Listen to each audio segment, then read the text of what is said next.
It's going to be absolutely amazing. So do gather around, get involved, because we're going to learn about Dizzy.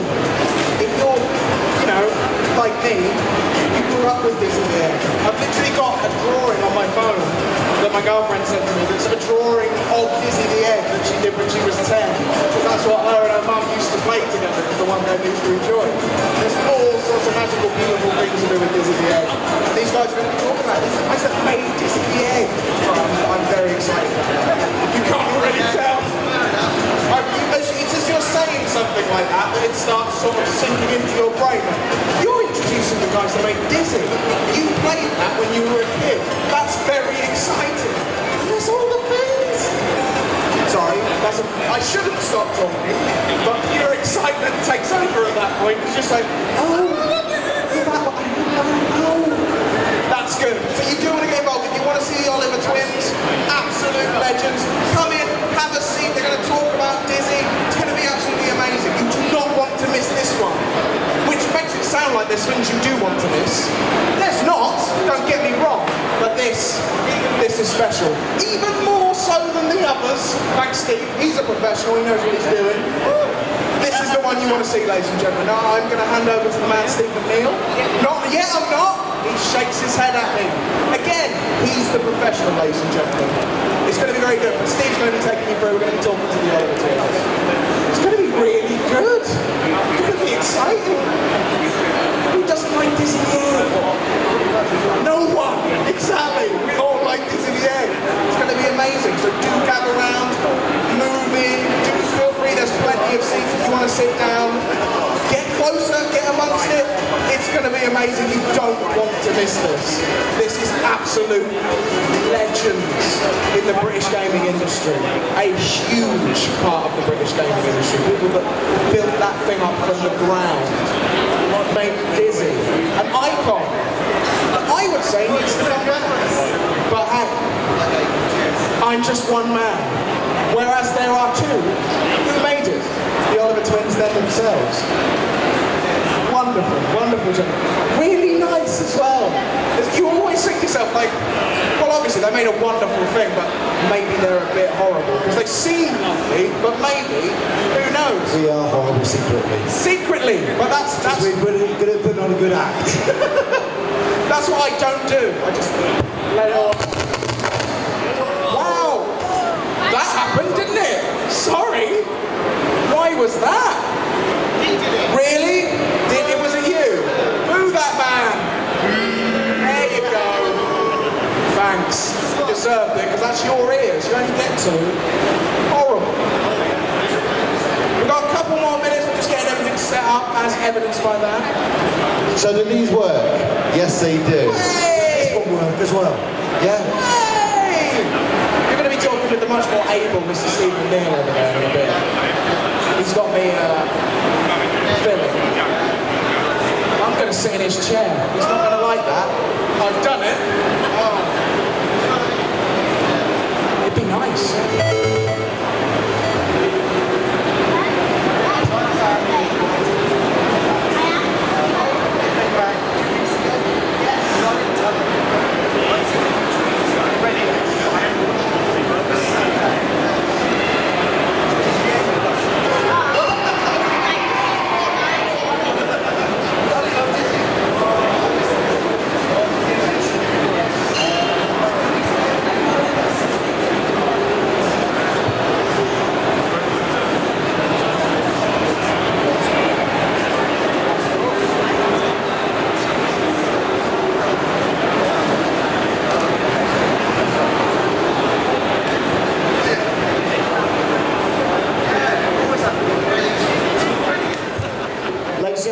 Assured that they are happy, which is all we wanted. That's all we wanted. So if you are gathering around, please come and join us. We're about to have a chat with, and for everybody who is here, please give a huge round of applause to the legends that are the Oliver Twins.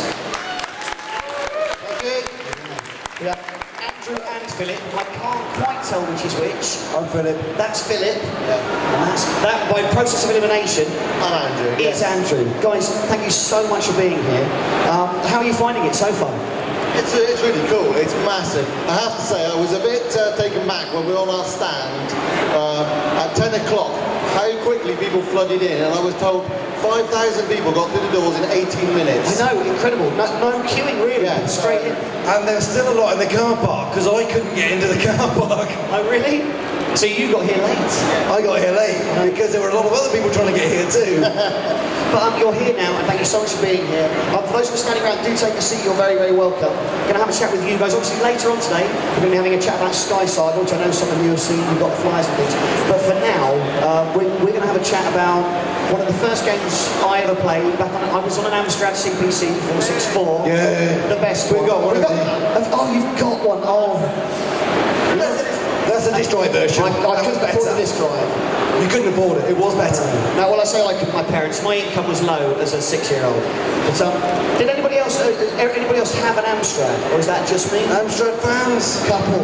God bless you. It wasn't the most popular. You couldn't share tapes with as many Spectrum friends. fans? There you go. Spectrum winning it? And the other one. C64 fans? Yeah, maybe. Dragon fans? I don't even know what that is. Okay, why did I expect that? Is that a fax machine? Or? It's an empty piece of plastic, feel it. So that doesn't weigh anything. It's empty. That's incredible. That looks like it should weigh an awful lot more. It does. Manufactured in Wales by Mattel with an operating system by Microsoft. It's true. How bizarre. Made in 1982, one of our first computers. And that's a 32-bit, presumably. It says Dragon 32, so it's a 32-bit. No, 32K.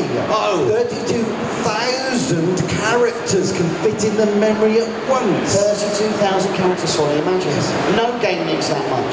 If you actually look at a small image, 640, 480 or something, that will take more memory than that thing's got. Your credit card probably has more memory on it. Incredible. But less, yeah, but it's worth less, my credit card, than that, I imagine. That one's got a lot of sentimental value. It's worth a lot. Really? All right, good. Well, I need to find that up later in the retro show when I play that. Let's stop talking about the Dragon. Coming back. let's talk about you, because obviously you've been in gaming for how many years have you been doing this? So Andrew and I, we're old now. Officially retro, I believe is the word. So we got into the computer games in the early 80s. Played Space Invaders when about 1980, when we were about 12 or 13. Amazing. Apple II, 1980. Played a copy of Pac-Man called Taxman. People just copied games back then. First published game was 84, so 31 years ago. Wow. So Real retro. we must be really Real old. retro. And actually, but the first time we saw you guys, actually, I believe we got something. Your first big break. Oh my God! Yes. They won a thing called the Saturday Show. Does anybody remember the Saturday Show? Is anyone that old? Yeah, like Tiz was. It was on about the same time as Tiz was. Yeah, about that. And we've got a picture. 83. This is you guys back in 1983 when you were 15. When we were cute. So let's see if you've changed. Let's have a look at this. Well, now it's time to find out who's won our computer competition. You know, a few weeks ago we asked you to design a game and send it in either as a drawing or else as a cassette. Just remind us what sort of special things you were looking for before we meet the winners. Well, it was looking for, obviously, the game concept. Right, let's meet these guys, shall we? Can we have a nice welcome, please, for our computer competition winners, Philip and Andrew Oliver from Trowbridge in Wiltshire. Where are they? Which is which? Andrew and Philip. All right. I think the thing we ought to do really is take a look at your game in action. Okay, so let's start a game now. The arrows in top corner indicate player. So I'm going to do walls first. And the wall appears. Prizes anyway, and I know that everybody will be green with envy. They got a nice computer of their own at home, so we said, why don't you choose another prize? And you decided to go for what's called a high-resolution monitor, whatever that is. So you lot know. So once again, congratulations to the winners of our computer competition, the Olivers. So when that... Oh, this was so you got it published afterwards as well. Incredible. And that said a high-resolution monitor. We're talking HD, presumably. What was the resolution? No, I mean we're talking about what was it? 320 pixels wide. Yeah, 320 pixels wide, but That's 240 high resolution. down. About a quarter of a phone in today's terms. No, much less. Much less than that. Only if you've got a crappy phone. I have a crappy phone. Okay, maybe. quarter of my phone. Fine. So that was your first game. Yeah, while we were still at school. Still at school, and then, but obviously you went on to make more. So did you learn from that? Well, how did you make better games and go on to do the things you did? What was your process for that? So the process was actually just getting a computer, a big one at random. Well, actually, it's that dragon. That dragon is at the back. Fixed it, it's gone. Yeah, it's gone. So when you used to turn on a computer back in the 80s, you'd always get a manual and you'd get a flashing cursor and you'd be able to program BASIC. So you could write 10 print hello world, 20 go to 10, and it worked. Hello world a million times until you press the escape key. And just from that really rudimentary concept of being able to put something up on the screen and control it, we kind of got the bug to go, let's see if we can make it do this. Let's see if we can copy Pac-Man. Let's see if we... It's actually very hard in BASIC to copy Pac-Man. And with only 32k, very difficult. But we basically just challenged ourselves through typing listings and just typing in magazine listings through the ones that were in the manual, and then just challenging ourselves to see if we could kind of do better. It was a certain magic, and people don't get it nowadays, but we're only used to watching TV, and then suddenly we were able to control the imagery on a TV. And to us that was absolute magic. We could aspire to see things in the arcades like Pac-Man, and then we got hold of that Dragon 32, and we could make it do stuff. Not quite as good as the Pac-Man we were playing in the arcades, but we could make it do something. Yeah, and we wanted it to do more. So one of the big things that obviously happened to you guys was you got to meet the Darlings at some point. I don't know how that came about, but you got to meet those guys. So yeah, a few years went past, and what actually happened during those few years since the Saturday show is we really wanted to get our games published. So spending an enormous amount of time, not on studies, but on kind of learning how to write computer games, we painstakingly learnt all the skills required. And he's just finding some of the stuff we published. This was back in about 85 and 86. These were our sixth form. So we were in the sixth form, supposed to be studying, but I'll tell you what, writing games on computers was more fun than homework. Hang on a minute, you skipped the sixth form. For my O-level project, yes, I did O-level, not GCSE. My O-level project, I published it and got paid £200. Yeah. Which was a lot of money then. That's pretty good. We bought an Amstrad, I think. Yeah, that sounds about right. So yeah, we basically ended up writing lots of games and little packages. Back in those days, you didn't have art packages, so at the moment you've got things like Paint.net and lots of drawing packages. Photoshop. But you didn't actually have that on the early computers. So one of the first things we did was we did an art package so that we could draw our own graphics. And then the next problem we had was we wanted to move the graphics around the screen. But you couldn't do that in BASIC. BASIC doesn't have any facility to move graphics around the screen. So the next thing we did was we wrote a game to move sprites around the screen. So we can do things like Pac-Man. Yeah, so this is called Panda Sprites. So Panda, which is P&A Oliver, Sprites. So we needed it to write games. So we thought we'd sell it. And so we thought we'd sell it. Amazing. Entrepreneurial. And there were other people writing games using Panda Sprites. And it says in there, feel free to write games using this package and publish them. And they did. Middleware. And people did. So during our sixth form, we wrote these games, we wrote some others, we wrote KV and Killipede and Magic Maths, Magic Rock. We wrote a whole bunch of games, but it was really difficult getting paid for these games. And we'd spend a lot of time and a lot of skill and effort in making these games, and each one, I mean, I just told a typical one, Killipede, might have been inspired by another popular game with a similar title. It was a pretty decent game. You liked it? You played Killipede? Yes. Good. But we were getting paid £200. It felt like we should be being paid more. Not sure how much more. 500 would be nice. So we got to the point of, are we going to go to university, as our older siblings did, or are we going to try and make a business of making video games? Now our parents were quite sceptical. Yes, they could see we were getting games published and getting reviews in magazines, but we weren't really getting any money. So they didn't think, and we were very passionate about making games, but they said, well, basically, you've got to go to university. We go, please, no, we want to make games. We weren't very good at A-levels, we want to make games. You couldn't go to university and learn about making games. They just about had using computers in universities, but it was all about databases on mainframes.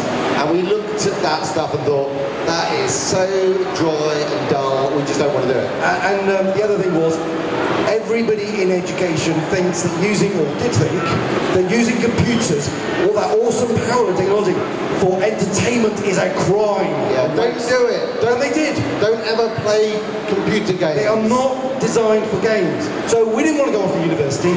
So we passionately pleaded with our parents. Didn't really get very far. We passionately pleaded with the school to speak to our parents. And eventually the head of sixth form talked our parents into let them have a year out.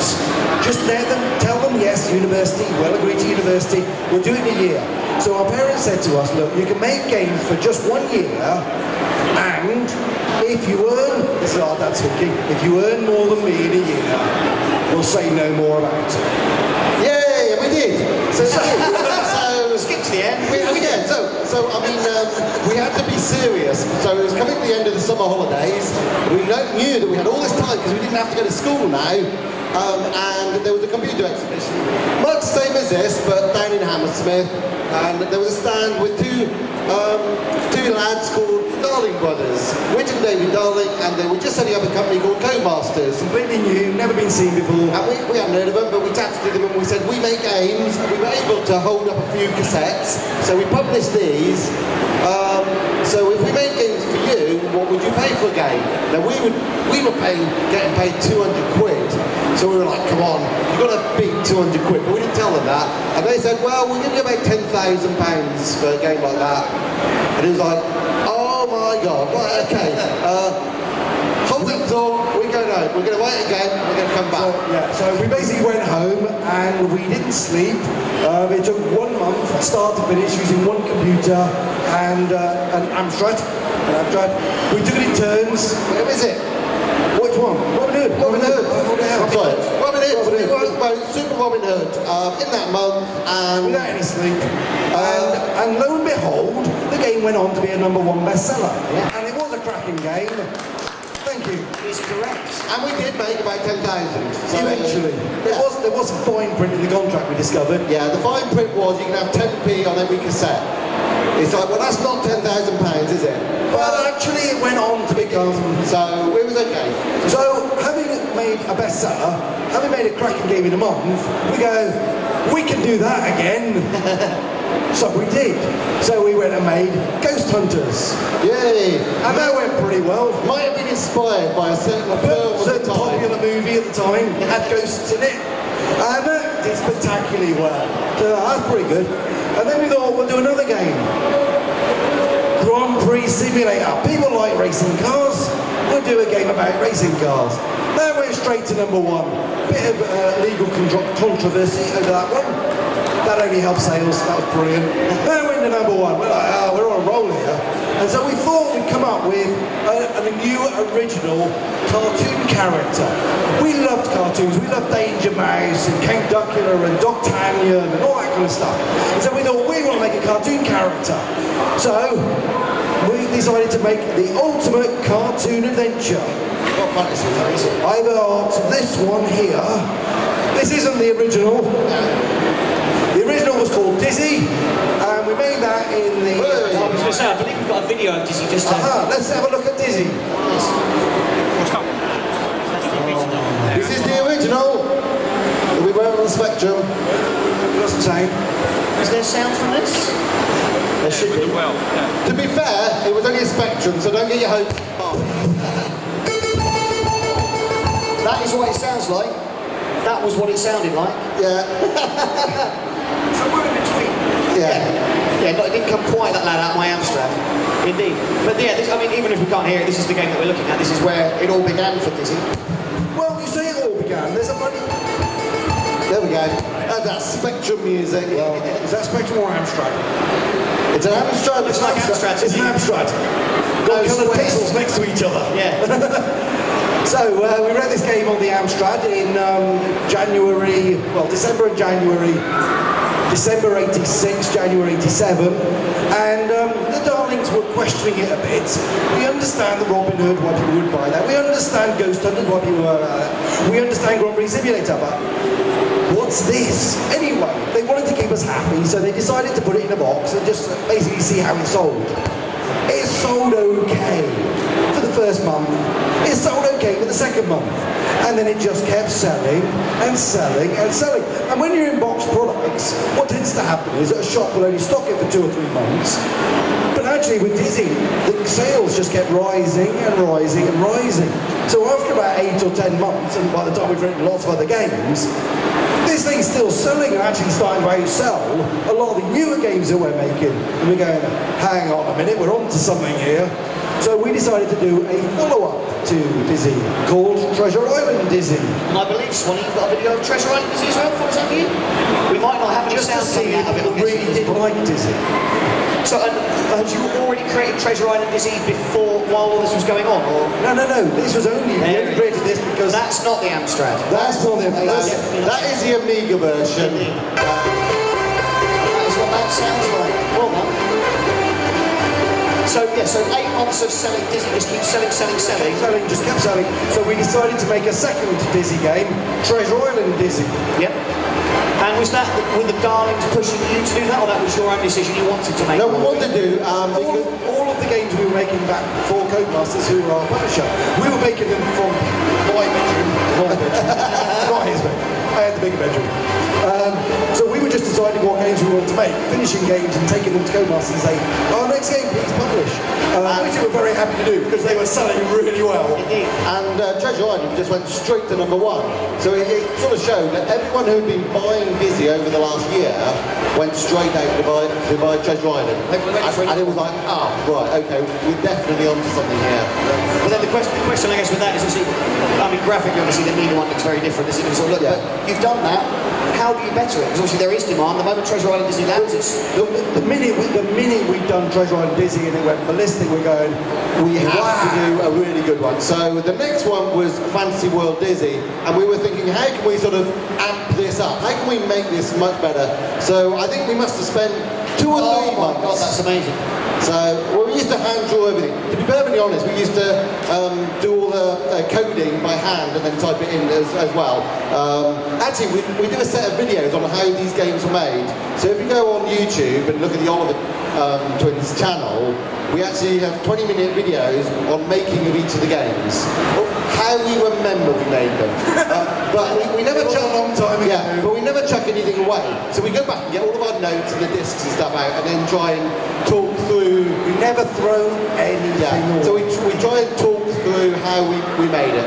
Anyway, so Fantasy World Dizzy, we spent 2 or 3 months on and thinking we've got to make this much, much better, much more complex and interesting puzzles. And put the lives back in it as well, because Treasure Island Dizzy. Treasure Island Dizzy. Okay, I'll apologise about the lives. If anyone's played Treasure Island Dizzy, they only had 1 life, and that's because it was coming up towards Christmas.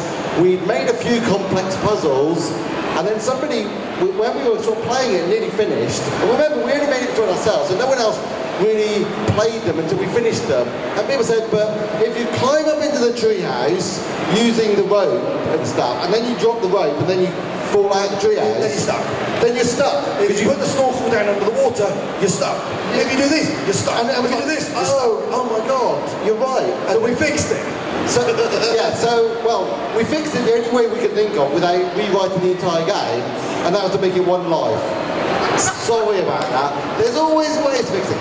So, but we knew about the problem now, so when we went into Fantasy World Dizzy, it was like, okay, we're going to make really complex puzzles, and every puzzle we think of, there must be always a way out, that you can get out of it. There's a very interesting thing, actually, and I'm going to slightly go sidetrack, but Mario. If anyone had played the original Mario, they used to put in puzzles, and occasionally there'll be a puzzle that you couldn't solve. Go back 1 screen, and somewhere there'll be an invisible jump block that will jump you over the puzzle. Because they found exactly the same problem, that occasionally people couldn't get past a certain thing. And they worked out invisible block on a previous screen, and then people occasionally found these things. And it was just to make sure that if you were incredibly stuck, there was always a... Eventually you'd find just jump something to do. around randomly and it will ping you over the top. Anyway, we didn't have that solution, so we made it one life. But we were very proud of Fantasy World Dizzy because we knew about the problem. We made very complex puzzles and we worked out that no puzzle could ever get you stuck. And we also introduced the family. So now he wasn't a lone hero, he had a family. Amazing. As a yoke folk. So I'm just concentrating because there's so much more I want to talk to you about. Obviously, Fantasy World Dizzy, we've had that. That also went incredibly well. But I mean, presumably at this point, you guys are quite busy. You're under a lot of pressure to deliver. So how do you cope with that? How do you Between our sixth form, when we were supposed to be studying and we were trying to make games, we didn't do a lot of sleeping and we didn't do a lot of partying. Despite what sometimes the papers said about whiz kids and all this money, we didn't really do anything except for get up, eat, code, go to sleep, eat, code, go to sleep. For about 6 or 7 years. Wow. And how long People is do that now on Minecraft, I have to say. No, they do. I'm one of them, yeah. I don't think they should, but we just programmed on my It probably computer. wasn't healthy, but we did make a lot of games. Yes, I'm presumably from what you were saying, a lot of money because your games were selling well. You're making more money than more. No, probably have made more money, but Right. Okay. Oh, okay. Oh, we won't get into that then. That sounds. I'll leave that one alone. But you had to start. You had to start getting help in terms of turning the games over. Is that right? You had. You couldn't like Magic Land Dizzy, I believe, was the next one in the series, but that wasn't just your handiwork. No, absolutely not. So the thing was that we made a bunch of games called simulators, if anybody remembers Codemasters, and they were really successful, and we basically knew that we could take a popular pastime, put the word simulator on it, do a nice game, and it would sell a lot. We could do Dizzy, do a nice game, it would sell a lot. Oh, and we're creative guys, so every now and then we want to do a different type of game as well. And there's only so many hours in a day, so it's like, oh, we've got this opportunity, this opportunity, this opportunity, and we can't do it all.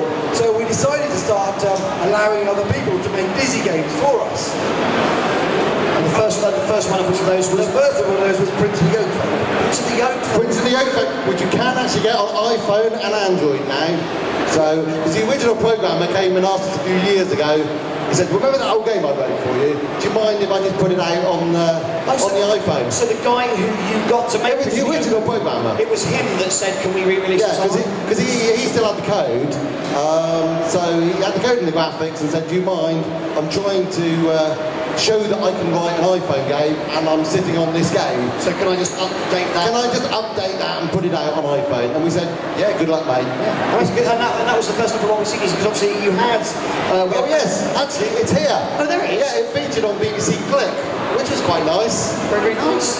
It's one of the '80s now. Dizzy was one of the most successful European gaming brands of its era and has been given a 21st century makeover with the launch of apps for iPhone, iPad and Android.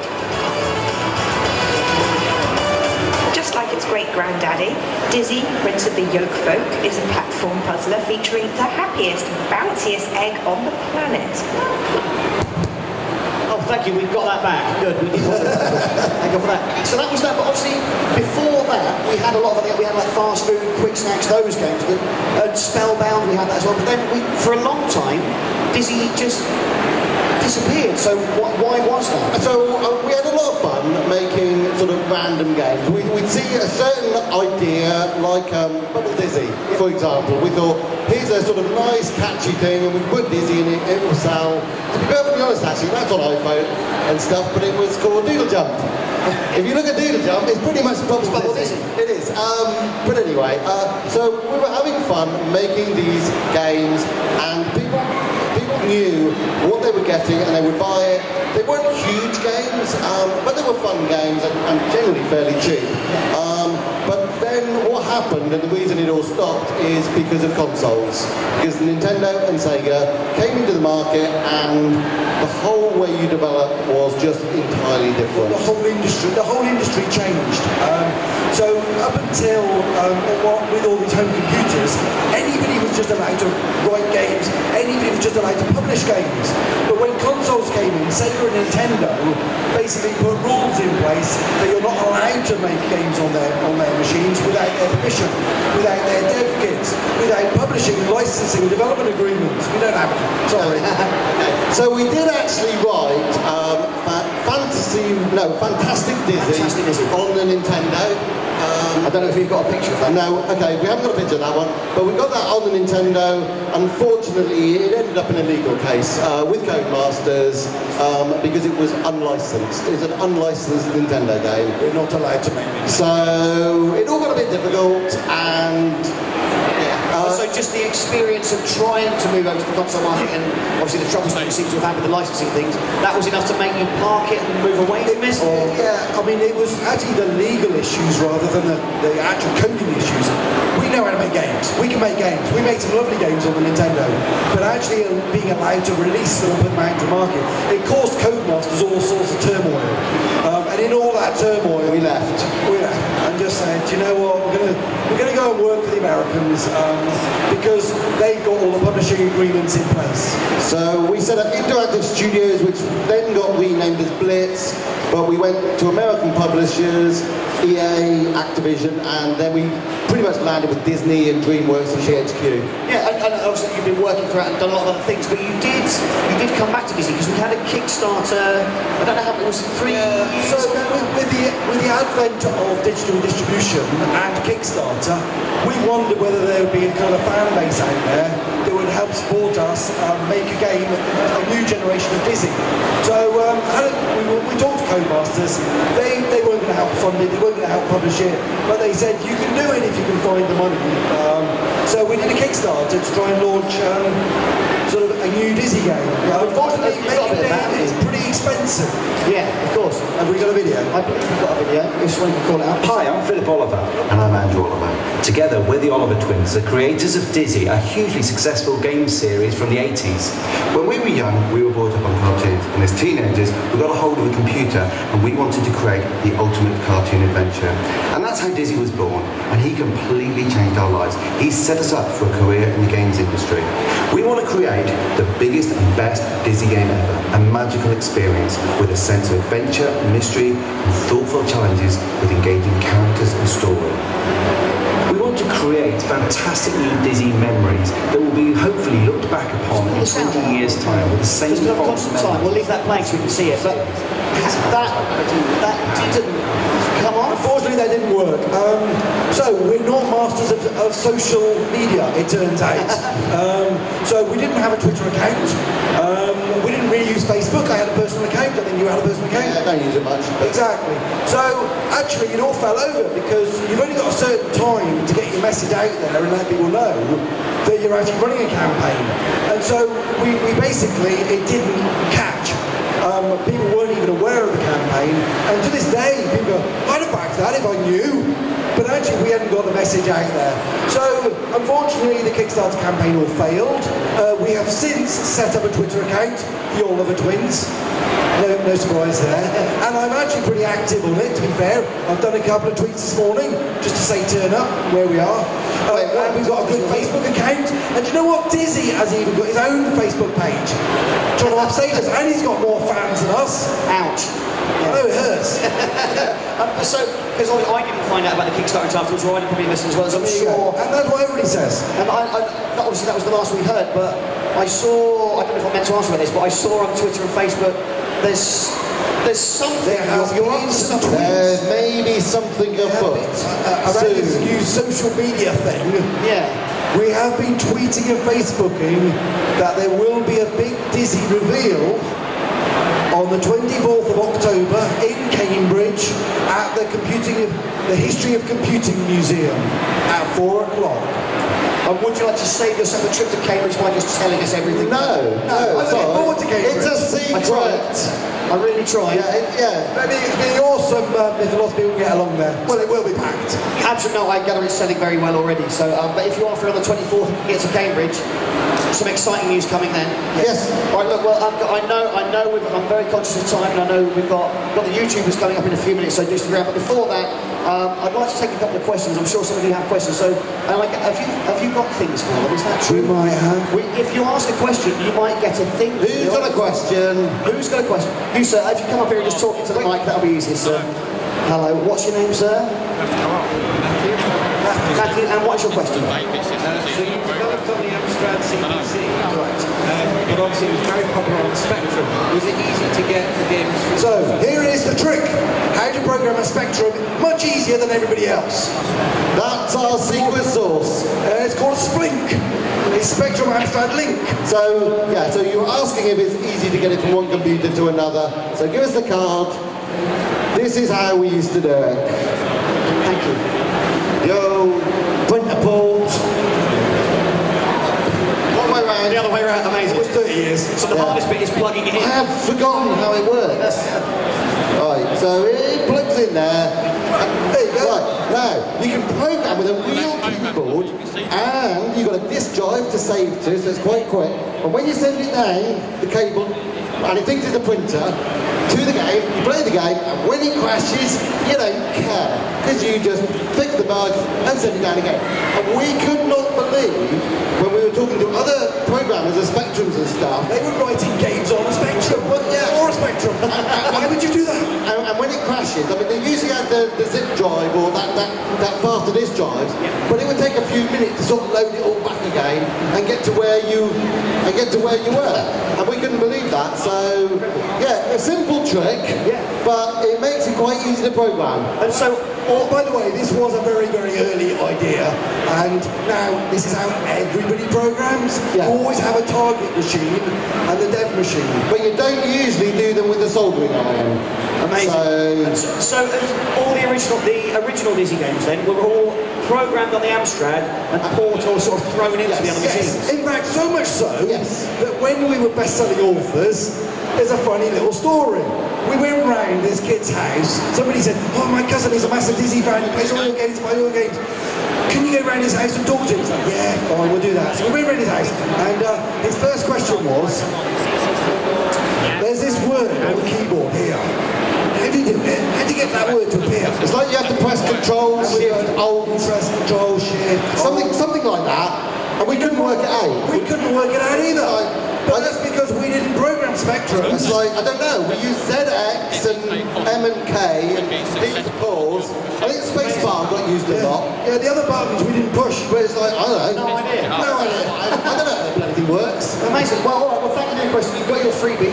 We've got time for, let's have two more. If anybody's got a question. Gentleman in the front row. Happy come, sir. What's your name? Adam, Adam, what is your question? if it wasn't for the Spectrum, would the game Disney take off? If it wasn't for the Spectrum? Right, so the question was, if it wasn't for the Spectrum, would Dizzy have taken off? To be honest, we weren't, it was hugely commercially successful on the Spectrum, but we weren't writing games for the money. We were writing games for the creativity, so we wanted to make the games anyway. So, Yeah, but if we didn't make money, we might have got sent to university or something. So, fair point. we about going to uni. loved the Amstrad, and our Amstrad was the main thing that we wrote the games on, and then we ported them over to the Spectrum, Where they made a lot of money. where we made a lot of money.